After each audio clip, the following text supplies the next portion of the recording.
అయ్యా అయ్యా మొదలు పెట్టినా ఇప్పుడు చెప్పండి సార్, ఇప్పుడు చెప్పండి.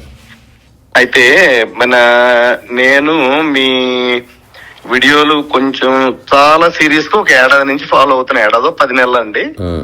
అంతకుముందు కూడా మీరు తెలుసు, కానీ తర్వాత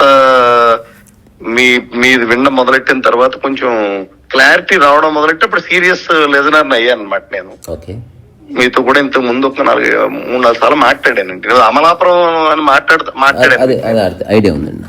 అమలాపురం నుంచి మాట్లాడాను మీకు నేను. సో నాకు ఈ 4-5 ఏళ్ల ఈ ప్రయాణంలో చాలా మంది తగ్గలేరు. దాంట్లో కొద్ది మందితోటే నేను ముందుకి, అంటే వాళ్ళు కొంచెం బాగున్నారేమో అన్న 2-3తోటి నేను మాటల్లో ఉన్నప్పుడు వాళ్ళు కూడా కింద మీద పడుతున్నట్టు ఇంకా అర్థం అవుతోంది. నేను కొంచెం మీది విన్న తర్వాత ముందుకి ఎదరికి వచ్చేసాను. సరే, నేను బాగా ఎదరికి వచ్చానండి, కొంచెం కాదు. అంటే నాకు సంశయాలన్నీ పోయాయి ఆల్మోస్ట్. ఇంకంతకంటే ఏంటి, ఆనందకర స్థాయిలో విపరీతంగా పెరిగిపోయాయి. నాకు నేనే పరీక్ష. మీరు చెప్పినట్టుగా నేను ఎవరి చేత సర్టిఫికెట్ ఎవరి సర్టిఫికెట్ నా జబ్బు తగ్గిందని నాకే తెలిసింది. ఇది మీ మాట కదా. నా జబ్బు తగ్గిందని నాకు తెలిసింది. నాకు జబ్బు తగ్గలేదని ఎదరవాడు చెప్పినా కూడా నేను పట్టించుకునే స్థాయికి వచ్చాను అనమాట. అంతే అంతే, కరెక్ట్.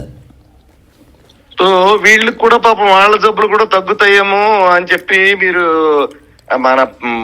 ఏంటి వాళ్ళు అడగకపోయినా మీరు ఎవరెవరినో పట్టుకుని వేళ్లాడుతున్నారు. ఈ సబ్జెక్ట్ మీద ఎంతసేపు కాన్సన్ట్రేట్ చేసేస్తున్నారు. ఏదేదో తెలిసేసుకుందాం అని చెప్పి మీరు చెప్తారు కదా, అక్యూములేషన్ ఆఫ్ నాలెడ్జ్ వల్ల నువ్వు పండితుడు అవుతే జ్ఞాని బాబు. నీ ఇంటలెక్ట్ ఇప్పుడు నిన్నేం బయట దుఃఖం నుంచి బయట పడేయలేదు. అవునవును. నువ్వు దాన్ని ఆచరించుకుని నువ్వు బయటపడగలిగితే మీకు ఉపయోగపడుతుందని మీరు చెప్పిన మాట నేను వీళ్ళకి చెప్పడానికి ప్రయత్నం చేస్తూ ఉంటే వాళ్ళని ఇది ఏంటంటే, సో లేదండి ధ్యానము చెయ్యాలి, సాధన అంటారు వాళ్ళు ఎంతసేపును. దీంట్లో సాధన ఎక్కడున్నాయా బాబు? ఏ సాధన లేదు. సాధన అంటే ఏ సాధన లేకుండా నేను చాలా ఆనందకర స్థాయికి రీచ్ అయ్యాను కదా. దీంట్లో ఏం స్థాయి ఉంది, ఏం సాధన ఉంది అని నేను వాళ్ళ ప్రశ్న చేసినప్పుడు వాళ్ళు ఏమంటారంటే, లేదు నువ్వు ఎటైనా నువ్వు రీచ్ అయిన పొజిషన్ అదేమీ కాదు, నువ్వు ఏదో అయ్యాను నువ్వు అనుకుంటున్నావు, నువ్వేమి రీచ్ అవ్వలేదు, నువ్వు అక్కడే ఉన్నావు నువ్వు. లేదు, దీనికి సాధకుడు కానివాడు జ్ఞానే కాడు. సాధన చెయ్యాలి, దీనికి చాలా గొప్పతనం ఉంది. కాంతారేసా కూడా రీసా గారు కూడా సాధన గొప్ప సాధకుడు. ఆయన చాలా గొప్ప సాధకుడు అయ్యవడం వల్లే ఆయన అలా ఉన్నాడు. ఎంతో సాధన చేస్తారు, ఆయన ఎంతో చేశారు. ఎంతో సాధన చేసి ఈ స్థితికి వచ్చి ఆయన చాలా, మీ పేరు చెప్పడం ఏమంటారంటే నో డౌట్ ఆయన ఇదేనండి, ఆయన ఎదరికి వెళ్ళిపోయాడు. ఆయన చాలా ఆనందకర స్థితిలోనే ఉన్నాడు, దాంట్లో ఏం సంశయం లేదు. కానీ చాలా గొప్ప సాధన చేశాడు ఆయన అంటే, మరి నాకేం సాధన ఎక్కడ ఏం చెప్పట్లేదు కదా. నేను ఆయన వీడియోలన్నీ నేను నువ్వు హాయిగా ఉన్న చోటే హాయిగా ఉండు, ఆ కుక్క ఎలా హాయిగా ఉంది నువ్వు వల్ల హాయిగా ఉండు. అయితే నేను కొన్ని మాటలు చెప్తా ఊరికే. చెప్పండి. ఇప్పుడు ఒక ఎగ్జాంపుల్ గా, ఇప్పుడు మీరు సైకిల్ నేర్చుకున్నారనుకోండి, ఎన్నిసార్లు కింద పడ్డారు, ఎన్నిసార్లు మీకు గీరుకుపోయింది, ఇవన్నీ మీరు వేరే వాళ్ళకి నేర్పించక్కర్లేదు. జస్ట్ సైకిల్ ఎలా నిలబెట్టాలో చెప్తారు. అవునా? అవును. అందుకని అదంతా సాధన కిందనే వస్తుంది. కింద పడ్డది, గీరకపోయింది, మూతి పళ్ళు రాలింది, ఎవ్రీథింగ్. కానీ అది సాధన కాదు, అది ప్రయాస అన్నారు దాన్ని. అది ఎఫర్ట్. సో ఎఫర్ట్ సాధన కాదు. ఎఫర్ట్ నుంచి బయటపడ్డప్పుడు ఆ చివరి క్షణాల్లో జరిగేది సాధన అన్నట్టు. అట్లా అందరూ సాధన చేయవలసిందే. కానీ ఆ సాధన జీవితకాలం ఉండే అవకాశం లేదు ఏ విషయంలో అయినా. ఇప్పుడు నేను ఈ 50 ఏళ్ళుగా మెడిటేషన్ చేస్తున్నా అనేది ఆక్సిమోరాన్. ఇది ఆక్సిమోరాన్ అంటే విరోధాభాష్యం. అది సాధన అవసరమా అంటే, ఇప్పుడు నేనున్నాను, ఎట్లాగైతే సైకిల్ ఎగ్జాంపుల్ ఇచ్చానో, తెలుసో తెలియకు ఆ గోడ ఈ గోడ గుద్దుకుని రకరకాల ధ్యాన పద్ధతులు, ఆశ్రమాలు, పుస్తకాలు, ఫిలాసఫీలు తర్కాలు, వితర్కాలు, చర్చలు, వితండవాదాలు, కొట్లాడ్డాలు ఇవన్నీ అయ్యాయి. కానీ ఇప్పుడు అవన్నీ నేను చెప్పవలసిన అవసరం ఏముంది ఎవరికైనా? దాని ఒక రిఫైన్డ్ అండర్స్టాండింగ్ అంటే అంత అక్కర్లేదు అని చెప్పడానికి చిన్న ప్రయత్నం చేస్తున్నా. ఇప్పుడు ఎవడైనా డ్రైవింగ్ నేర్పించేవాడు, వాడు ఎంత కష్టపడి నేర్చుకున్నాడో అది నేర్పాడు, వాడికి ఎలా వచ్చిందో అది తీసుకొని చెప్తాడు, మిగతాదంతా అనవసరం. అందుకని ఇప్పుడు ఏ ఆధ్యాత్మిక విషయాలు కానీ లేదా ప్రాపంచిక విషయాలు కానీ పక్కవాడికి నేర్పించినప్పుడు మీరు రిఫైన్డ్ అండర్స్టాండింగ్ ఇస్తారు తప్ప మీరు తిన్న డక్కా ముక్కిలన్నీ అందరికి ఇవ్వాల్సిన అవసరం లేదు. అందుకే ప్రయాస వేరు, సాధన వేరు. అది చేస్తున్నారు మీరు లాస్ట్ మీరు లాస్ట్ది మీరు ఈజీగా మీరు ఎన్ని బాధలు పడి అంటే మీరు ఏం పడ్డారో మీకు చాలా ఈజీగా వచ్చిందని అనుకుందాం. పనిను ఏం వచ్చినా కూడా అంత ఈజీగా రావడానికి మీరు మార్గం చెప్తున్నారు. అయితే ఇప్పుడు అందరిని అడిగే చిన్న ప్రశ్న నేనేమిటంటే, ఇప్పుడు ఒక రిఫైన్డ్ స్టేట్ ఆఫ్ మైండ్లో మీరు ప్రయత్నం చేసేది ఏదైతే లిబరేషన్ ఉందో, లేకపోతే జీవన్ముక్తి స్థితి ఉందో, లేకపోతే విముక్తి భావన ఉందో, లేకపోతే మోక్షం ఉందో, ఇదంతా జస్ట్ మనసుకు సంబంధించింది కాదా? పూర్తిగా మనసుకు సంబంధించిందని అర్థమవుతుంది. సో ఇప్పుడు శరీరాన్ని బేస్ చేసుకుని చేసే సాధనలు వేరు. జస్ట్ మనసుకు అర్థం కావాల్సిన విషయాలు కొన్ని ఉన్నాయి, అవి అర్థం అవగానే శరీరం పక్కకు జరుగుతుంది. సో ఇప్పుడు ఆధ్యాత్మికత అన్నది శరీర మాధ్యమంగా మనసుని అర్థం చేసుకునే ప్రక్రియ కాదు. మనస్సుని మాధ్యమంగా చేసుకుని శరీరం ఆల్రెడీ లిబరేషన్లోనే ఉంది, చెప్తారు మీరు, దాన్ని ఫ్రీ చేసేది. కానీ ఇది రకరకాల మనస్సుని చేయమంటారు మీరు. శరీరం ఎప్పుడు లిబరేట్ అయ్యింది, శరీరం ద్వారానే మీవన్నీ నాకు అంటే నేను అన్ని రాసేసి మీదన్నీ కూడా చాలా నాకు ఎసెన్స్ చాలా నాకు బాగా వంటపెట్టి అంటే అండి. ఇంతకు ముందు కూడా మీకు చెప్పింది ఏంటంటే, ఆ రోజు నాకు తెలుసు తెలియకో ఒక 4-5 ఏళ్ళ నుంచి కింద మీద పడుతున్నానని చెప్పాను కదా. దీంట్లో కావాల్సిన ఇన్ఫర్మేషన్ లోపలికి వెళ్ళిపోయిందండి. అదే ఇన్ఫర్మేషన్ మెటీరియల్ లోపల ఉండడం వల్ల మీ యొక్క మీ ఈజ్ ఆఫ్ డూయింగ్ అది ఈజ్ ఆఫ్ అండర్స్టాండింగ్ మీరు ఎప్పుడైతే చెప్పారో చాలా ఫాస్ట్ గా కుక్ అయిపోయింది నాకు. అవును కరెక్ట్, అలాగే జరుగుతుంది. చాలా ఫాస్ట్ గా కుక్ అయిపోయి అంటే మీరు కొన్ని అంటారు, ఏమంటారంటే బుద్ధుడు ఎక్కడ రాజు కొడుకుని పుట్టాడు కాబట్టి బుద్ధుడి మాటలు అందరే ఉన్నారు, ఏంటి గొప్ప నాకంటేను అన్న ఫీలింగ్ అలాంటి వాటితో నేను 100 పళ్ళు ఏకీపిస్తానండి నేను. అవును, అంటే ఇప్పుడు పోలికలు అక్కర్లేదు ఆధ్యాత్మికతలో, అక్కర్లేదు. ఎవరైనా మీరు అన్నారు కదా పోలికలు ఉన్నాయనుకో అయిపోయింది, నువ్వు విషయాన్ని పట్టుకోకుండా వ్యక్తిని పట్టుకున్నట్టే. ఆ వ్యక్తి ఏ కుటుంబంలో పుట్టాడు, ఏ రాశిలో పుట్టాడు, ఆ వ్యక్తి ఏ సందర్భంలో ఉన్నాడు, ఇది నీకు ప్రామాణికం కాదు. ఆ వ్యక్తి చెప్తున్నది అనుభవిస్తున్నాడా లేదా అన్నది ప్రమాణం అయితే అంతే తప్ప. అయితే మళ్ళీ నేను ఒక్కసారి వెనక్కి వస్తాను. ఎవరైతే దీనికి ఏదో సాధన ఉంది అన్న వాళ్ళు కూడా వింటారు, తర్వాత నేను ఇది ఫార్వర్డ్ చేస్తాను. సో ఏంటంటే వాళ్ళు అనేది ఏంటంటే, ఆ సాధన ఆయనకి అసలు తారతమ్యాలు లేవండి. ఎవరైనా ఒకటి ప్రపంచంలో ఆయన ఒక వ్యక్తి కింద జీవించట్లేదు, ఓకే ఈ యూనివర్స్ లో కలిసి జీవిస్తున్నారు ఆయన. అందుకోసం ఆయన దగ్గర వాళ్ళకి ఈ సాధన చెప్తున్నారు, దూరం వాళ్ళకి చెప్పట్లేదు. అంటే ఆయన చెప్పేవన్నీ యూట్యూబ్ లో ఉన్నాయి కదా మీకు. అంటే కాదు అది సాధన ఉందండి, ఆయన ఓషో మెడిటేషన్ అన్నది ఏదో చేస్తారు, ఇంకోటి ఏదో చేస్తారు, అది దగ్గర వాళ్ళకే చెప్తారండి. అందుకోసం ఆయన చాలా పెద్ద ధ్యాని అయినా రీసా గారు అని అంటారు. నేను అదేమి లేదండి ఆయన మాటలు. అయితే దానికి వచ్చిన జవాబు ఉంది, చెప్పండి. పద్ధతి 2 రకాలు ఉంటదండి. ఒకటి గుంపుకు సంబంధించింది, రెండోది వ్యక్తికి సంబంధించింది. ఫర్ ఎగ్జాంపుల్ తలనొప్పికి అనుకోండి, మీరు డాక్టర్ దగ్గరికి వెళ్ళకుండా మీరు కోల్డ్ టాబ్లెట్ వేసేసుకోవచ్చు, పారాసెటమాల్, హెడేక్ టాబ్లెట్ ఏదో. ఇది ఒక జనరల్ మెడిసిన్. రెండవది స్పెసిఫిక్ మెడిసిన్ ఉంటుంది. సర్జరీ ఉందనుకోండి, అందరినీ ఒకలా చేయడానికి కుదరదు. పర్టికులర్ పర్సన్ కి సమస్య తీవ్రతను బట్టి డాక్టర్ ఒక నిర్ణయం తీసుకుని అప్పుడు అక్కడి నుంచి ఆపరేట్ చేస్తాడు. అది అతనికి మాత్రమే స్పెసిఫిక్ అది. సో జనరల్ గా ధ్యాన పద్ధతులు వేరే. ఫర్ ఎగ్జాంపుల్ సంసారంలో పడి రకరకాల ఉద్యోగాల్లో పడి స్ట్రెస్ ఫీల్ అవుతున్నాడు, అట్లాంటి వాడు శ్వాస మీద ధ్యాస పెడితే కాసేపు రిలాక్స్ అవుతుంది. కానీ లిబరేషన్ లేదు అందులో. లేదు. లిబరేషన్ ఎందుకు లేదు? ద వెరీ ఫండమెంటల్స్ లోనే మిస్టేక్ జరిగింది. అది అర్థం చేసుకునే స్థాయి కామన్ మ్యాన్కి ఉండదు. మనం వాళ్ళని బ్లేమ్ చేయడానికి కూడా ఏమీ లేదు. అట్లా కాకుండా ఏ పర్సన్ అయితే నిజంగా మనసు నుంచి విముక్తి చెందాలనుకుని నా దగ్గరకు వచ్చారో, డాక్టర్ సర్జరీ చేసినట్టు అటు నా జీవితంలో అట్లీస్ట్ ఒక 500-600 మందికి ఇప్పటి వరకు 2009 నుంచి, అంతకంటే ఎక్కువ కాదు, స్పెసిఫిక్ గా వాళ్ళ మానసిక స్థితిని అదే చెప్తున్నా. అంటే 500-600 మంది విముక్తులయ్యారంటే అంటే వాళ్ళు నాతో గడిపి ఒక వన్ డే వాళ్ళ మనసును చూసిన తర్వాత జస్ట్ ఈ ఒక్క పని చేయండి మీరు మనసు నుంచి బయటపడతారని చెప్తే అది వాళ్ళు ఆచరించి ఆ తర్వాత ఫ్రీ అయిపోయిన వాళ్ళు ఉన్నారు. అది ఒకరికొకరి సంబంధం లేదు. ఒకరికొకరికి ఏమాత్రం ఎవరి సర్జరీ వాళ్ళది. ఎవరు సర్జరీ చేసినా రావలసింది ఆరోగ్యమే.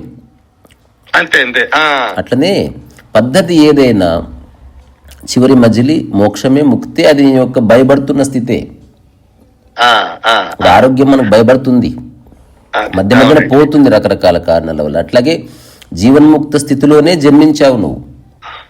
మోక్ష స్థితి నీ యొక్క జన్మసిద్ధ అధికారం, అది నీ జన్మ హక్కు. అది ప్రపంచం తగలడం వల్ల కోల్పోయావంతే. ఇప్పుడు నేను ఇచ్చిన కొన్ని రెవల్యూషనరీ స్టేట్మెంట్స్, అంటే ఇప్పుడు నేను కామన్ మ్యాన్ కాబట్టి ఎవరు పట్టించుకోకపోవచ్చు. ఆ రెవల్యూషనరీ స్టేట్మెంట్ ఏంది? ప్రపంచం అంటుకోని మనస్సు ఆధ్యాత్మికం అంతే. ప్రాపంచిక విషయాలు అంటుకోని మనస్సుకి రమణ మహర్షి అని పేరు. సో ఇట్లాంటివి చెప్పినప్పుడు జనాల కోపాలు కూడా వచ్చేస్తే నువ్వే కూడా అథారిటీని అంటారు. ఆధ్యాత్మికతకి ప్రతి ఒక్కడు అథారిటీని. ఇప్పుడు ఆకలి గురించి చెప్పడానికి ప్రతి ఒక్కరికి రైట్ ఉంది, ఆకలి అయ్యే ప్రతి ఒక్కడికి. అట్లాగే నేను ఇప్పుడు లీగల్ మ్యాటర్స్ చర్చించే ఆ రైట్ నాకు లేదు, because I'm not an advocate. So కొన్ని ఏమో స్పెసిఫిక్ డైమెన్షన్స్ ఉన్నాయి, కొన్ని జనరల్ ఉన్నాయి, కొన్ని పూర్తి వ్యక్తిగత వైయక్తికమైన అంశాలు ఉన్నాయి. అట్లాంటి వాటిని చెప్పాలి. మీరు మీ ఆత్మదర్శనంలో ఒక మాట ఏంటంటే, మీ ఇప్పుడు ఈ వీళ్ళందరి పేర్లు రాశారు కదా, మన పురంధరదాసు, జిడ్డు కృష్ణమూర్తి, రమణ మహర్షి, లేకపోతే రామకృష్ణ పరమహంస, ఇలా అందరూ ఉంటారు. వాళ్ళు లిబరేటెడ్ సోల్స్ అని చెప్పి వాళ్ళకి సర్టిఫికెట్ వదిలేస్తారు. సో మనం మనం మనం ఎందుకు కాదని అనుకోరు అన్నారు కదా. అప్పుడు ఆ ఒక్క ముక్క చదివిన మరుక్షణం ఓహో నాకు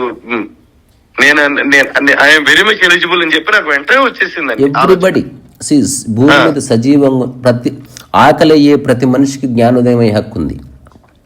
నాకు ఒక్క సెకండ్ లో నేను విముక్తుడైపోయినట్టు నాకు ఆ సెకండ్ లోనే నాకు ఏమనిపించింది అంటే నేనే ఒక రామకృష్ణ పరమహంస అనిపించింది నాకు. అవును, అలా అనిపిస్తుంది కూడా, తప్పేమి లేదు. సో ఎందుకంటే ఇది ఒక్క చోటనే స్థితికి సంబంధించిన స్థితి అందరిది ఒకటే. అంటే మూల స్థితుల్లో పరమహంసకి, రమణ మహర్షికి, ప్రకృతికి, చెట్టుకి ఏమి తేడా ఉండదు. ఇప్పుడు అంతెందుకు నిద్రిస్తున్నప్పుడు యోగి అయినా, భోగి అయినా, రోగి అయినా ఒకటే. సుషుప్తిలో భేదభావాలు లేవు. సో ఆ భేదభావాలు లేని మనస్థితికి నువ్వు సాధన చేస్తే వస్తావా, అవగాహన చేసుకుంటే వస్తావా? సో ఆధ్యాత్మిక అన్నది ఒక రాడికల్ స్ఫురణ, హఠాత్తుగా ఒక స్ఫురణ కలిగింది. అక్కడి నుంచి నీ మనసు పరివర్తన చెందింది. అక్కడి నుంచి నీ యొక్క శరీరము దాన్ని అనుసరించింది. అట్లా నీ జీవన విధానం మారిపోయింది. అంతే తప్ప ఇది రోజు ఉద్యోగం లాగా నువ్వు ధ్యానాలు చేస్తే నువ్వు సీనియర్ ధ్యాని అవుతావు కానీ లిబరేట్ కావు. మీరు చెప్పింది ఇది మెయిన్. మీరు లిబరేట్ అవ్వాలంటే నువ్వు నీ ఇంట్రోస్పెక్షన్ చేసుకుంటే అవుతావు తప్పితే నువ్వు ధ్యానం చేస్తే ఎప్పుడు కావని చెప్పారు ఒక చోట మీరు. అదే నువ్వు ఒక పద్ధతిని పట్టుకున్నప్పుడు ఆ పద్ధతికి సంబంధించిన ప్రశ్నలు, జవాబులు అట్లా వెళ్ళిపోతుంది. అసలు వాట్ ఈస్ లిబరేషన్, దాని జవాబు తెలుసుకో.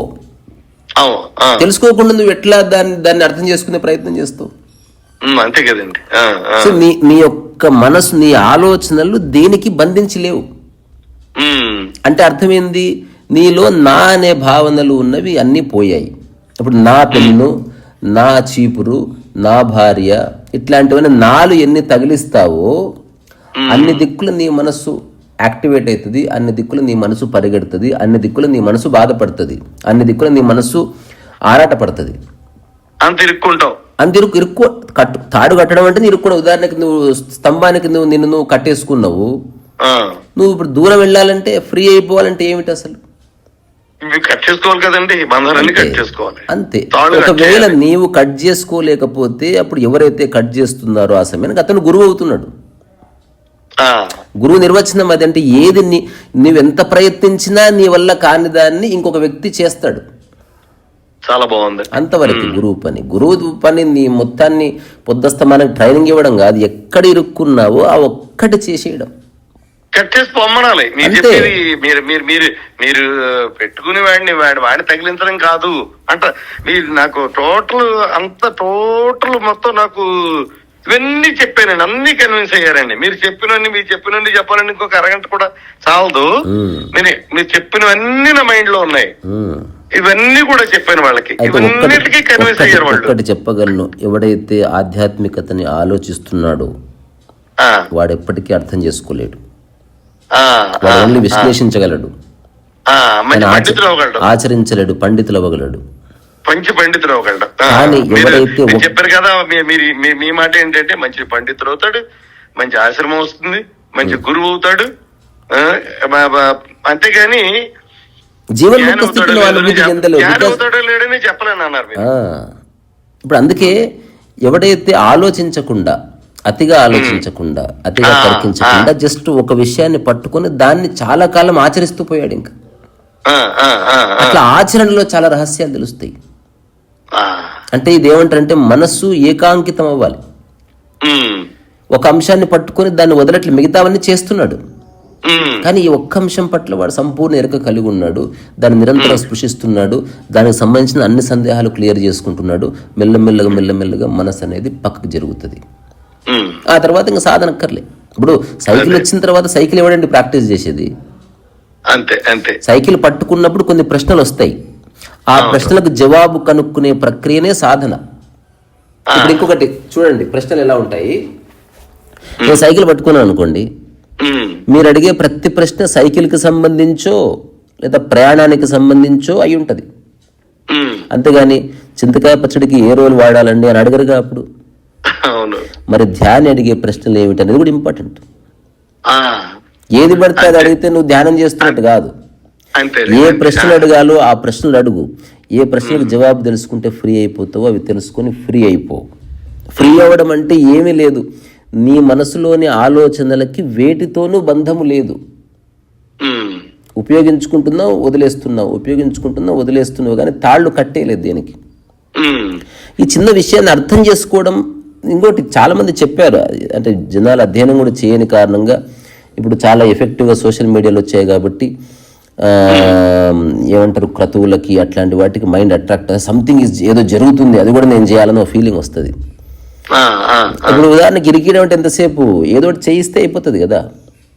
చాలా చిన్న విషయం, అంటే ఒక 100 మందిని కన్విన్స్ చేయడం త్రూ వర్క్ చాలా ఈజీ. అట్లా కాకుండా ఏమీ చెప్పకుండా, ఏ పద్ధతి ఇవ్వకుండా నీ మనసు ఎక్కడెక్కడ చిక్కుకుపోయింది నీవే చూడు. ఆ చిక్కుడు నీవే ఒక్కొక్క చిక్కుముడిని నీవే విప్పదీసుకో. ఒకవేళ నీవు విప్పదీసుకోలేవని తెలిసినప్పుడు అప్పుడు ఒకరి మీద ఆధారపడు, అతను నీ గురువు అవని. అప్పుడు నువ్వు ఎవరిని పడితే వాడి కాళ్ళు పట్టుకోవు కదా. ఇప్పుడు నాకు వైలిన్ నేర్చుకోవాలనుకుంటే నేను డ్రైవింగ్ స్కూల్కి ఎందుకు వెళ్తా? వైలిన్ నేర్పించే వ్యక్తి కోసం వెతుకుతాను, దానికి సంకేత మాత్రాలు ఉంటాయి. అట్లా నాకు మనసు ఫ్రీ అవ్వాలంటే ఎవరు చేయగలరో నీ మనసే సూచిస్తుంది. అట్లా నీ గురు దర్శనం అవుతుంది. అంతే తప్ప జస్ట్ ఒక బ్లైండ్ ఫెయిత్ లాగా, ఒక బ్లైండ్ ఫోల్డింగ్తో నువ్వు తిరిగావు అనుకో, తిరిగి నీవు అలసిపోయి నీ మనసులో నీ పట్ల ఏదైతే సంశయం ఉందో ఫస్ట్ నుంచి అది అట్లే సజీవంగా ఉంటుంది. అది ఎంత తెలుసుకున్నా ఆ సంశయం పోదు.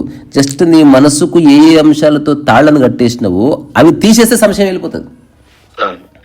కానీ అద్భుతమైన స్టేట్మెంట్లు వచ్చాయి రేసా గారు. నేను ఎన్ని చెప్పను, నేను చెప్పలేను. నాకు నచ్చినవి అంటే మన కాన్వర్సేషన్ ఈ దీంట్లో ఎవరికైనా పాపం నాలాగా బయటపడడానికి కూడా చెప్పండి. సరదాగా చెప్తానండి నేను. ఒకే సెకండ్ అండి, మీకు ఎలాగ మీరు ఎడిట్ చేసుకోగలుగుతారు కాబట్టి ఒక్క సెకండ్ అండి. వచ్చేది రాని పోయేది పోని, దేన్నైనా చేత్తో పట్టుకో, మనసుతో పట్టుకోకు. మనసుని నమ్మితే సంక్రాంతి పోతాం. మనసు ఎప్పుడు వాట్ నెక్స్ట్ అంటూ ఉంటుంది, దాన్ని ఆపు. ఇక్కడ పీకవలసింది ఏమీ లేదు, ఇక్కడ ఎవరు ఏమీ పీకట్లేదు. నేను ఏమీ పీకవలసిన అవసరం లేదు. నేను రాసుకున్నాను అనమాట. అదాని పీకింది ఏం లేదు, అంబానీ పీకింది ఏమీ లేదు. అదే ప్రాపంచికంగా ఏదో చేస్తున్నారు కదా, ప్రకృతి పరంగా అందరూ ఒకటే. అంటే ఇవి ఇవి ఇవి బయట అడేసేయండి నన్ను. అంటే నేను వాట్ నెక్స్ట్ లో ఉండేవాడిని అనమాట. సో వాట్ నెక్స్ట్ గాని కాబట్టి నేను నన్ను బయట అడేసినవి నా మైండ్ సెట్ లో ఉన్న వాళ్ళు ఎవరైనా ఉంటే వాళ్ళకి ఉపయోగపడుతుందండి. ఏమి లేదురా నాయన, ఇక్కడ అంతా ఇక్కడ వదిలేసి చచ్చిపోవాల్సిందే నువ్వు. ఇప్పుడు ఎవరెవరైతే నన్ను వింటున్నారో, ఎవరెవరైతే చాలా ఆ గోడ ఈ గోడ గుద్దుకొని ఏమిట్రా బాబు అన్న మనసున్నవాడు టక్కున నన్ను అర్థం చేసుకుంటాడు. ఇనిషియల్ గా ఏవైతే అండర్స్టాండింగ్స్ ఉంటాయో, ధారణలు ఉంటాయో, అట్లాంటి వాడికి నేను ఇంపాసిబుల్ అర్థం కావడం. ఎందుకంటే ఏ పద్ధతి లేదు, పాడు లేదు, ఒక వేషధారణ లేదు, రుద్రాక్ష లేదు. నేను వాటికి వ్యతిరేకం కాదు, కానీ అలాంటివి ఏమీ లేని కారణంగా క్లియర్ గా చెప్తారు. అదే మీకు మీరు దేనికి వ్యతిరేకం కాదన్న దానికి నాకు నెక్స్ట్ వస్తాయి. నాకు ఏ విధమైన టార్గెట్స్ లేవు. నేను ఒక కౌన్ కొట్టా అంటే ఇవన్నీ నేను ఫీల్ అయ్యాను అనమాట. అది అర్థమైంది. ఇవన్నీ నేను కూడా 100% వీటికి ఒప్పేసుకుని నేను ఇవన్నీ రాసుకున్నాను అనమాట. నేను చదువుకోవడానికి నాకు ఏ విధమైన టార్గెట్స్ లేవు. నేను ఒక కౌన్ కిస్కా కొట్టంగాని నాకు గుర్తింపు వద్దే వద్దు. ఎవడు గుర్తింపుకి నేను వాల్యూ ఇవ్వను, ఎవడో నన్ను గుర్తించక్కర్లేదు. అవును, ఎవడైనా నేను గుర్తిస్తున్నానంటే నీ వెనకున్న పవర్నో, మొన్న అన్నారు కదా మీరు, నీ వెనకున్న పవర్నో మనీనో గుర్తిస్తున్నాడని గ్రహించు. ఆ ఇచ్చి మనీని గుర్తిస్తున్నాడు. రేవంత్ రెడ్డిని గౌరవిస్తున్నాడంటే ఆ సీఎం కుర్చీ గౌరవిస్తున్నాడని గుర్తించు. అవును, ఆ సీట్ లో ఏది ఉన్నా లేకపోయినా నువ్వు గుర్తించారంటే నిజమైన గౌరవం. ఏదున్నా లేకపోయినా గుర్తిస్తే నిజమైన గౌరవం. ఆ సీట్ లో ఎవరు ఉంటే ఆ గౌరవం, ఎవరుంటే వారికి ఆ సీటుకి ఇస్తారు గౌరవం. నీకు ఇవ్వట్లేదని, నీకేదో ఇస్తున్నారని భ్రమపడకు. ఇవేమి ఉన్నా లేకపోయినా హాయిగా బతకడం నేర్చుకో. అవును, సో జస్ట్ హాయిగా బతకడం నేర్చుకో అంతే. ఇంకా సో ఇలా హాయిగా బతకడానికి మీరు చెప్పిన దాంట్లో నీకు ఆనందించి పని, డబ్బు వచ్చినా రాకపోయినా అలా చేసుకుంటూ పో. నువ్వు చేసుకుంటూ పో అంతే. నీకు దానికి వదిలిపెట్టుకో. నువ్వు జీవితం చెయ్యి. అక్కడనే చాలా గొప్ప రహస్యాలు నీ మైండ్ నీకు మొట్టమొదటిసారి రివీల్ అవుతుంది. ఒక పని వదలకుండా చేస్తే మైండ్ యొక్క ప్రవర్తన ఎట్లుంటదంటే, ఫస్ట్ లో ఉత్సాహపడుతుంది, ఆ తర్వాత ఎగ్జైట్ అవుతుంది, థ్రిల్ అయిపోతుంది, ఆ తర్వాత మెల్లగా నిరాశలోకి వస్తుంది, ఆ తర్వాత నీరు గారిపోతుంది, అయినా కంటిన్యూ చెయ్యి. ఆ తర్వాత వద్దురా బాబు అని చెప్తుంది, అయినా చెయ్యి. అయినా సరే నువ్వు కంటిన్యూ చేసినావు అనుకో, మెల్లగా మనసు అర్థం చేసుకుంటది, మెల్లగా అది కోఆపరేట్ చేయడం మొదలు పెడుతుంది. అప్పుడు యాక్చువల్ రియల్ మ్యాచ్ జరుగుతుంది. అంతవరకు ఎవరికైనా ఇప్పుడు మనం 5-10 నిమిషాలు చేస్తాం కాబట్టి మనకు ఒక థ్రిల్ ఉంటుంది, ఎగ్జైట్మెంట్ ఉంటుంది. జీవితకాలం చేసే పని ఏ ఎగ్జైట్మెంట్ ఉంటుంది? ఉదాహరణకి ఇప్పుడు తల్లిదండ్రులను చూస్తాం, ఏ ఎగ్జైట్మెంట్? చిరంజీవిని చూస్తే మరి క్వశ్చన్ ఇది, ఎందుకు వస్తుంది ఎగ్జైట్మెంట్? బికాజ్ నీకు ఏది పరిచయం లేదో అది నేను ఎగ్జైట్ చేస్తుంది. నువ్వు లేక హఠాత్తుగా చూస్తే నీకు కన్నీళ్ళు వస్తున్నాయి. అవును, ఇప్పుడు బాత్రూమ్ లో సబ్బుని చూస్తే నీకు ఎందుకు కన్నీళ్ళు వస్తలేవు? అంటే ఎందుకు ఇంత భేదభావం? అవైలబిలిటీ వల్ల. అందుబాటులో ఉన్నదానికి మనసు విపరీతంగా హై రెస్పెక్ట్ ఇస్తుంది. ఒక్కసారి అచీవ్ అయిన తర్వాత అక్కడ నడుస్తుంది. చెప్తారు కదా అంతెందుకు, ఇప్పుడు సాక్షాత్ భగవంతుడు ఇంటికి వచ్చిన వారం రోజుల కంటే ఎక్కువ ఉంచుకోరు వీళ్ళు. చూడు బాబు, నువ్వు కొంచెం వెళ్ళాలి, మాకు కొంచెం ఇబ్బంది అవుతుంది అంటారు. అంతే, ఎప్పటికి రావడం తెలిసి వీళ్ళు థ్రిల్ అవుతున్నారు. అసలు నిజంగా ఒక రమణ మహర్షి లాంటి వాడిని నువ్వు ఇంట్లో పెట్టుకో, అదే నీ కొడుకు అనుకో, నువ్వు భరించగలవా? అసలు నీకు అసలు నువ్వు బయటకు పోయి 100 మందికి చెప్పుకొని, చాడీలు చెప్పుకొని ఏడ్చి వీడు ఎట్లయిపోయా అట్లయిపోయా అని చెప్పవా? వేరే తల్లి కన్నా కొడుకు కాబట్టి కాళ్ళు ముక్తావు పోయి. నీ కొడుకేమో పెళ్లి చేసుకోవాలి, డబ్బులు సంపాదించాలి, సన్యాసులు మాత్రం వేరే తల్లి కొడుకులు కావాలి, అంతేనా? ఇదంతా అయితే స్వామి ఒక మాట, మీరు నీకు వంట తెలిస్తే సగం ఆధ్యాత్మికత అర్థమైనట్టే అన్నారు. అట్లా సగం జ్ఞానోదయం అయినట్టు అన్నా. సగం జ్ఞానోదయం అయినట్టే అన్నారు. జ్ఞానోదయం అంటే ఏమిటంటే డిపెండెన్సీ నుంచి నీ మనసు బయటపడ్డది. జ్ఞానోదయం యొక్క స్థితులు ఒక 3-4 ఉన్నాయి. ఒకటి, దేనికోసం ఎదురు చూడని స్థితి. చెప్పారండి. దేని పట్ల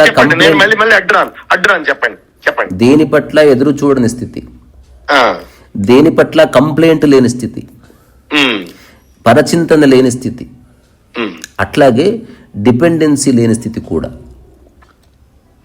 ఇప్పుడు జ్ఞాని నిరాధారుడు అన్నట్టు బేసికల్లీ. ఇప్పుడు అంతెందుకు, మీరు ఒక వ్యక్తి శరీరాన్ని కాకుండా స్థితిని చూస్తున్నారు అనుకోండి, మీరు నిరాకారాన్ని చూస్తున్నట్టే. మీలో ఉన్న స్థితిని మీరు దర్శిస్తే అట్లా మీరు నిరాకారతని చూస్తున్నట్టు లెక్క. అంటే ఆకారపు ప్రాకారాన్ని దాటి నిరాకారంలోకి అడుగు పెట్టడం ఆధ్యాత్మికత. ఈ ప్రపంచంలో మనం ఆకారాన్ని కాకుండా స్థితిని చూస్తూ ఉంటే మనం అన్నిట్లోనూ స్థితే. ఇప్పుడు మీరు యాపిల్ని చూసేది యాపిల్ని కాదు, యాపిల్లో ఉన్న శక్తినే, స్థితినే పట్టుకుంటుందాం మనం ఎప్పుడు కూడా. ఉదాహరణకి ఒక అబ్బాయి అమ్మాయిని కౌగిలించుకుంటుంటే అతను అమ్మాయి శరీరాన్ని కౌగిలించుకోవట్లే, దాని మాధ్యమంగా లోపటి ఇంకొకటి ఉంది, దాన్ని పట్టుకునే ప్రయత్నం చేస్తున్నాడు. ఉత్త డెడ్ బాడీ ఉంటే కౌగిలించుకోమనండి, ఉత్త శరీరాన్ని ఎవడు పట్టుకుంటాడు? శరీరం లోపల. ఇప్పుడు నేను మీకు షేక్ హ్యాండ్ ఇస్తే షేక్ హ్యాండ్ లోపల ఉన్న ఒక దానికి షేక్ హ్యాండ్ ఇస్తున్నా, శరీరాన్ని మాధ్యమం చేసుకొని. సో ఇవన్నీ మాధ్యమాలు. ధ్యానం ఒక మాధ్యమం అవుతుంది, స్థితి వేరే ఉంది. అర్థమైన వాళ్ళు అదృష్టం, లేకపోతే తర్కాల్లో వితర్కాల్లో పీకులాట. అంతే, కరెక్ట్, యు ఆర్ రైట్. అంతే, స్థితిని స్థితి కలుస్తుంది, ప్రేమని ప్రేమ కలుస్తుంది, అభిప్రాయాన్ని అభిప్రాయం కలుస్తుంది, నవ్వు కలుస్తుంది, అంతే తప్ప శరీరం మాధ్యమం అవుతుంది అంతే. మీరు చెప్పినట్లు నాకు ధారణ, దాని నుంచి అదొకటి నన్ను చాలా ప్రభావితం చేసిన మాట, ధారణ. అంటే ఇట్లాంటి వాటికి ధారణ అంటే ఏంటో చెప్పారు నిర్వచనాలు, ఇన్ డీటెయిల్ చెప్పారు చాలా. చెప్పండి. అంటే ఇట్లాంటి వాటికి నిర్వచనాలు ఇప్పుడంటే ఇంటర్నెట్ ఉందేమో, కొడితే దాని డెఫినేషన్స్ వస్తాయేమో నాకు తెలియదు. చెప్పలేరండి, బయట పడేయలేరండి. నేను వీటికి స్వయంగా తరిచి నేనే డెఫినేషన్స్ కనుక్కున్నా. మీరు అసలు వంట వండడం వేరు, చేసి చూపించడం వేరు. అంటే నేను ఎక్స్ప్లెయిన్ చేయలేకపోతున్నాను ప్రాపర్ గాను. నా లోపల భావం ఏంటంటే, ఈ బాధలన్నీ నేను పడుతున్నాను. నేను ఈ పడుతున్న వాళ్ళకి మీరు నాకు మీ మాటలు కరెక్ట్ గా లేపేసాయి అనమాట. నాకు ఎక్కడెక్కడ అర్థమైంది. ఇప్పుడు నేను రికార్డ్ చేసేది జాయింట్స్ లో ఫెవికల్ పెట్టేశారు సార్ మీరు. బాగుంది. ఇప్పుడు నన్ను కలవడానికి చాలా మంది వస్తారు, వాళ్ళు నాతో చెప్పిపోయే మాట ఏంటో తెలుసా? ఇక ఇప్పట్లో రాకపోవచ్చు, ఇప్పట్లో మళ్ళీ కలవకపోవచ్చు మిమ్మల్ని అని చెప్పేస్తారు నాకు. అది రైట్ అప్రోచ్ అన్నట్టు. అంటే అసలు బంక లేదు, ఇంకా అంతే. ఒక వ్యక్తి నాకు రీసెంట్ గా ఫోన్ చేసి 2 ఏళ్ల తర్వాత నీ పీడ విరగడైంది నాకు అన్నాడు. నేను అన్నాను, this is how you should express. అంటే నాకు ఇన్హిబిషన్ కూడా పోయింది, నువ్వు ఇట్లా అంటే ఏమనుకుంటావన్న ధారణ కూడా పోయింది అన్నాడు. నేను ఇది మంచి స్థితి, అలా ఉండు. రెండోది, నీ వల్ల నాకు ఏ బెనిఫిట్ వద్దు, నువ్వు నాకు ఏ సేవ చేయొద్దు. నేను అవసరమైతే నాకు సేవ చేసే వాళ్ళకి కుక్క సాగు చచ్చినా సరే నీ విముక్తిలో నువ్వు బతుకుపో. అంతేగాని ఇక్కడ మనం ఒకరినొకరు ఇరికించుకోవడానికో గొప్ప గొప్ప లక్ష్యాలు పెట్టి ఏదో చేయడానికో అక్కర్లేదు. చేసేవాళ్ళని వద్దనట్లే, స్పిరిచువాలిటీ యొక్క కోర్లు అవేమి లేవు. అందులో ఇంత అంతే. నువ్వు విముక్తిలో ఉండు, చేసే పని నిష్కామ కర్మ చేయి. చేయనప్పుడు ఊరికే చూడు, మనుషులతో ఉంటే సామరస్యంగా ఉండు. నువ్వు వేటే రకరకాల వస్తువుల పట్ల ఉండి ఏ పని చేయకపోతే ఎరుకలో ఉండు. ఏదైనా ఇస్తే అందరికి సమత్వంతో ఇయ్యి. ఇంకా బాగా నచ్చిన మాట ఏంటంటే మీది, నాకు పోలిక ఉంది కదా, పోలికలో మీరు చెప్పిన ఒక అద్భుతమైన మాట ఏంటంటే, డబ్బు సంపాదించాలి, నీ చుట్టూ ఉన్న 10 మంది 20 మందితో పోల్చుకుని నువ్వు ప్రెషర్ అయిపోకు, అలన్ మాస్తో పోల్చుకో, పోల్చుకో. లేదా మదర్ తెరీసాతో పోల్చుకో, లేదా స్టీవ్ జాబ్స్ తో పోల్చుకో, మైకేల్ జాక్సన్ తో పోల్చుకో, అప్పుడు చెప్పేస్తే నీ మనసు నా వల్ల కాదురా నాయన అని చెప్పి అట్లా విముక్తి అయిపోతుంది. అప్పుడు చాలు ఉన్న మన బ్రహ్మాండంగా ఉన్నదాంతో హ్యాపీగా ఉందాం అని నీకు డెసిషన్ వచ్చేస్తావు నువ్వు. ఈ 10 మంది అంటే ఆ 10 మంది నాకు అర్థమైంది ఏంటంటే అండి, ఈ 10 మంది కూడా పెద్ద పీకింది ఏం లేదురే, వాళ్ళు ఎలాన్ మస్క్ పీకి నిజంగా పీకి పడితే వాడు ఎలాన్ మస్క్ అవ్వాలి. అంతే కదా, వాళ్ళకి సాధ్యమైంది వాళ్ళు చేస్తున్నారు. కానీ వీళ్ళ మధ్యన మనం ఎక్కువ సంపాదిస్తే వీళ్ళు గుర్తిస్తారని మన గొడవ అంతా. అది అంటే ఎప్పుడైతే ఈ పక్కన మన పక్కన ఎవడో పీకాడో, ఆ పీకిన వాడు వాల్యూ ఎప్పుడైతే పడిపోయిందో ఎలాన్ మస్క్ చూసేసరికి అంతే, ఈ పక్కన వీడి 500 కోట్ల వాల్యూ పడిపోయింది కదా. ఆబ్వియస్లీ వీళ్ళు పడిపోయేసరికి వాడు మనం సమానం అయిపోతున్నాం ఇక్కడ. ఇంకా మనం కూడా ఏం పీకెక్కలేదు, వాడు పీకేది వాడు పీకాడు, 500 కోట్లు పీకాడు, మనం పీకాం అంతే. ఒక ఊర్లో 2 అంతస్తుల బిల్డింగ్ కట్టారంట, అదే అతిపెద్ద బిల్డింగ్. అందరికి తలలు సరిపోలేదు, ఎంత పెద్దగా ఉంది. వాళ్ళంతా అనుకోకుండా హైదరాబాద్ పోయారంట. హఠాత్తుగా తెలిసింది బిల్డింగ్ చిన్నగా అయిపోయింది. అది బిల్డింగ్ చిన్నగా కాలేదు, పెద్దగా కాలేదు, అది ఎంత ఉందో అంతే ఉంది. ఈ సమస్య అంతా నువ్వు పోలుస్తున్నది మారడంతో ఇది మారింది. అందుకని పోలిక పడిపోతే అసలు నీవెవరబ్బా? అవును, అసలు నువ్వు ఈ వేళకు అద్భుతం విన్నాను మీరు చెప్పినట్లు. నేను చాలా అద్భుతం ఏంటంటే చాలా ఈవేళ మీదే అంటే రకరకాలుండి ఈ మధ్యకాలం టోటల్ ఫోకస్ మీదే అనమాట. అంటే నాకు మందు ఇక్కడ ఎక్కిపోయింది నాకు. అంటే నేను కూడా ఇంకా చాలా మంచి కండిషన్ కి వచ్చేసిందిలేండి. స్టిల్ అంటే ఏమవుతుందంటే ఎంతో కొంత ఇంకేం మిస్ అయిపోతున్నాం ఉంటాం కదా. అవును, అంటే నేను అదే చెప్తున్నా, విషయం అర్థమైన తర్వాత సరదాగా చాలా చేయొచ్చు. అందులో సేవ ఉంది, అవసరమైతే పాలిటిక్స్ కూడా వెళ్ళొచ్చు, ఏమన్నా చేయొచ్చు. ఇప్పుడు నేను చెప్తున్నారు మీరు, నీరు గాంధీ నిన్ను బతికిస్తుంది, గాలి నీరు పరివర్తన ఎట్లా వస్తుంది. ఇప్పుడు నేను సినిమా చేస్తున్నా వెరీ సూన్, సక్సెస్ఫుల్ అతీతంగా చేస్తున్నా అనమాట. అది పరివర్తన. సినిమాలో ఏమి లేదు, సినిమా చేసేవాడి యొక్క మనసు మారింది, అది ఇంపార్టెంట్. నువ్వు జస్ట్ శుద్ధ కర్మ చేయి, మంచి కథ రాయి, మంచిగా నీ ఫ్రెండ్స్ తోనే, పెద్ద హీరోలు అక్కర్లేదు, నీ ఫ్రెండ్స్, నీ చుట్టుపక్కల ఉన్న వాళ్ళు, నీ ఇంట్లో పనిచేసే వాళ్ళు, నీ పాలు పోసే వాళ్ళు యాక్టర్స్ గా తీసుకో, వాళ్ళు ఉన్న టాలెంట్ ని గుర్తించు. ఇప్పుడు నీలో డిస్క్రిమినేషన్ పోయింది, ఎవరిలో డైమండ్ ఉంటే వాళ్ళని గుర్తించు. ముందే నిజం చెప్పు, నా దగ్గర డబ్బులు లేవు, అర్థం చేసుకున్న వాడు నీతో పని చేస్తాడు, నీ దగ్గర కాస్త భోజనం ఉంటే భోజనం అప్పచెప్పు. So find a way to express yourself. మీరు అంటే చేయదలుచుకున్నది హాయిగా ఆనందంగా, ఏ కోరిక లేకుండా.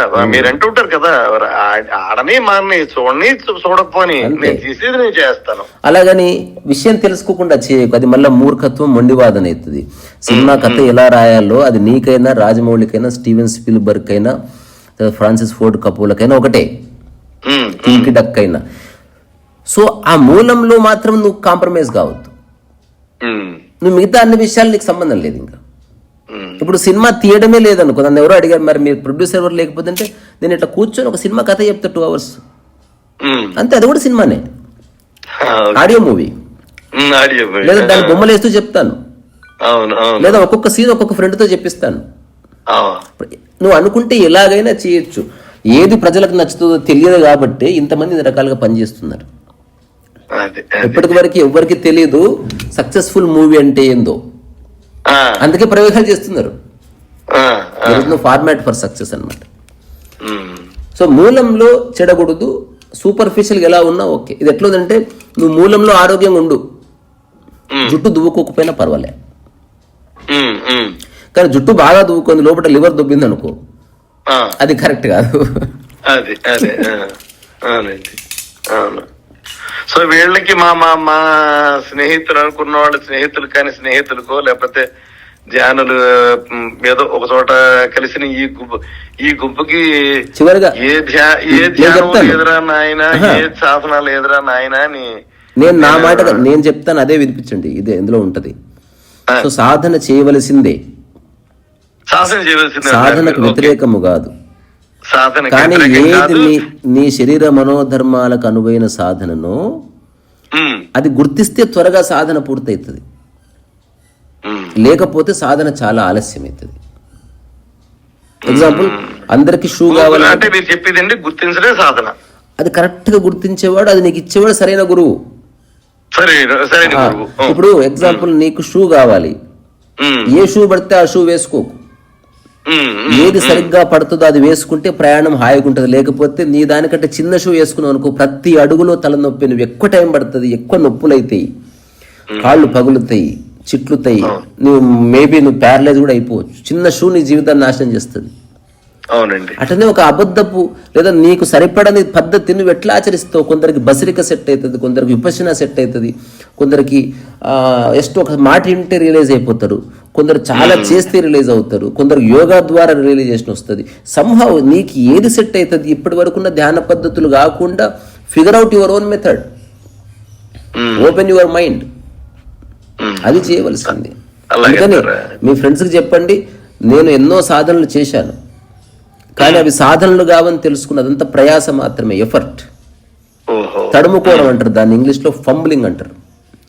ఆ తడుముకున్న క్షణంలో హఠాత్తుగా స్ఫురించింది నాకు ఒకటి, నేను చేసిన ఆధ్యాత్మిక సాధన ఇది, నా ఓన్ పద్ధతి ఏంది. ఇప్పుడు నేను మీకు చెప్తున్నాను, అప్పటి వరకు అది స్ఫురణ వచ్చే వరకు ఒక 7-8 ఏళ్ళు పట్టింది, 6-7 ఏళ్ళు ప్రయాస సమయం అదంతా. ఆ తర్వాత సాధన ఎట్లా అయిందంటే, అరే నేను ఇప్పుడు రకరకాల పనులు చేస్తున్నాను, ఒక్కొక్క పనిని ఒక్కొక్క శ్రద్ధగా చేస్తున్నా. అసలు నేను సేమ్ వ్యక్తిని నేనే, కానీ ఒక దాన్ని శ్రద్ధగా ఎందుకు చేస్తున్నాను, ఒక దాన్ని అతి శ్రద్ధగా ఎందుకు చేస్తున్నాను, ఒక దాన్ని శ్రద్ధ లేకుండా ఎందుకు చేస్తున్నాను అంటే సమాజం వల్ల నా మైండ్ కరప్ట్ అయింది. ఇప్పుడు నాకు హఠాత్తుగా స్ఫురించింది, అన్ని పనులు ఒకే శ్రద్ధతో చేస్తే ఏమిటి అని నాకు స్ఫురించింది. అట్లా స్ఫురించిన నెక్స్ట్ మూమెంట్ నేను చేసిన పని ఏంది, బాత్రూమ్ కడిగినట్టు దేవుడి గది కడిగాను, దేవుడి గది కడిగినట్టు బాత్రూమ్ని కడిగాను, మా అమ్మకు నీళ్లు ఇచ్చినట్టు కింద ఆటో వాళ్ళకు నీళ్లు ఇచ్చాను, తర్వాత మా ఇంట్లో వాళ్ళకి భోజనం పెట్టినట్టు కుక్కకి భోజనం పెట్టాను.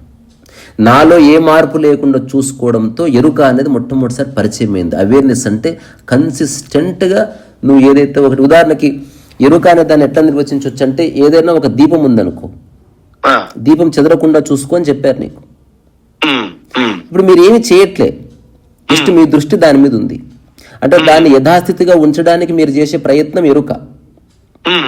హఠాత్తుగా ఎవరో డోర్ తెరిచారు, దీపం కదిలింది, వెంటనే డోర్ మూసేస్తారు, దీపాన్ని ఏమి చెయ్యరు, దానికి అడ్డు వచ్చే ప్రతిదాన్ని పక్కకు జరుపుతారు అనమాట. ఇప్పుడు దాన్ని ఒక ప్రైమ్ మినిస్టర్ పక్కన ఆ బాడీ గార్డ్స్ ఉంటారు, ఎస్పీజీ, వాళ్ళు ఎప్పుడు ఎరుకలో ఉంటారు. ప్రైమ్ మినిస్టర్కి అడ్డు వచ్చే దాన్ని ప్రతిదాన్ని పక్కకు జరుపుతారు, వాళ్ళ డ్యూటీ అది. వాళ్ళు they are not doing anything with prime minister, they are doing everything with others. వాళ్ళ దృష్టి ప్రైమ్ మినిస్టర్ మీద కాదు, అందరి మీద ఉంటది. అందరూ బాగుంటే ప్రైమ్ మినిస్టర్ సేఫ్, అంతే.